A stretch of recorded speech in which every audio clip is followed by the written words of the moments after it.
Price the lord, hallelujah. പ്രിയ സഹോദരങ്ങളെ, ഇന്ന് നമ്മുടെ സെൻറ് മേരീസ് ദേവാലയം മഡോണ നഗർ അവിടുത്തെ വാർഷിക ധ്യാനത്തിൻ്റെ 4-ാമത്തെ ദിവസം, അവസാനത്തെ ദിവസമാണ്. നിങ്ങളുടെ പ്രാർത്ഥനയിൽ പ്രത്യേകമായിട്ട് ഓർക്കുക. ഇന്ന് അഭിഷേക ശുശ്രൂഷകൾ, ഡെലിവറൻസിൻ്റെ ശുശ്രൂഷകൾ ശരിക്കും അത്ഭുതകരമായ വിധത്തിലാണ് കേട്ടോ കർത്താവ് എല്ലാ കാര്യങ്ങളും ക്രമീകരിക്കുന്നത്. നിങ്ങളുടെ പ്രാർത്ഥന പ്രത്യേകമായിട്ട് അഭ്യർത്ഥിക്കുകയാണ്. ഇന്ന് നമ്മൾ ധ്യാനിക്കുന്നത് അത് 2 തിമോത്തി 2:24.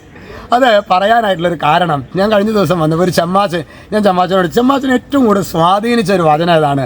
അദ്ദേഹം പറയായിരുന്നത്, കർത്താവിൻ്റെ ദാസൻ, ഈ വചനം കോട്ട് ചെയ്തിട്ട് പറയുന്നത്, കർത്താവിൻ്റെ ദാസൻ കലഹപ്രിയനായിരിക്കരുത്, എല്ലാവരോടും സൗമ്യതയുള്ളവനും യോഗ്യനുമായ അധ്യാപകനും ക്ഷമാശീലനുമായിരിക്കണം. 3 കാര്യങ്ങളാണ്. 1, കലഹപ്രിയനാവരുത്. 2, സൗമ്യതയുള്ളവനായിരിക്കണം. 3, നല്ല അധ്യാപകനായിരിക്കണം, ക്ഷമാശീലനായിരിക്കണം. നോക്കൂ സഹോദരങ്ങളെ, ശരിക്കും എത്രയോ അല്ലേ ഒരു വ്യക്തി ശരിക്കും അദ്ദേഹം പൗരോഹിത്യത്തിലേക്ക് വരുമ്പോൾ ഒരു അച്ഛനെ കുറിച്ചിട്ട് ഈശോ ആ മകന് നൽകിയ ഒരു സ്വപ്നം കണ്ടോ. ശരിക്കും ദൈവവചനം നമ്മളോട് വ്യക്തിപരമായിട്ട്, ഞാൻ ശരിക്കും ഇതൊക്കെ പലതവണ വായിച്ചിട്ടുള്ളതാണെങ്കിലും ആ ബ്രദർ പറഞ്ഞപ്പോൾ എന്നെ അത് കുറേ കൂടി, കാരണം ആ ബ്രദർ ഇപ്പോൾ സെമിനാറിൽ ജോയിൻ ചെയ്തിട്ടുള്ളൂ.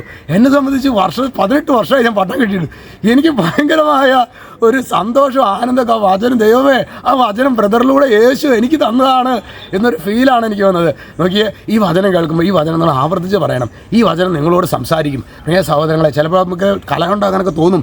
ചിലവരുടെ പാരവെപ്പും ഗ്രൂപ്പിസവും അതുപോലെ തന്നെ താൻപൊരിമ ഭാവവും അഹങ്കാരവും ഭിന്നതയുണ്ടാക്കുന്ന പ്രവർത്തനങ്ങൾ കാണുമ്പോൾ നമുക്ക് ദേഷ്യം, കലഹിക്കാനൊക്കെ, ശണ്ട കൂടാനൊക്കെ നമുക്ക് തോന്നും. പക്ഷേ പ്രിയ സഹോദരങ്ങളെ, ഈ വചനം ആവർത്തിച്ച് പറയണം. ഈ 2 തിമോത്തി 2:24 ഇതിൻ്റെ അഭിഷേകം എനിക്ക് തരണമേ എന്ന് പറഞ്ഞ് പ്രാർത്ഥിക്കണം. അപ്പോൾ മറന്നേക്കരുത്.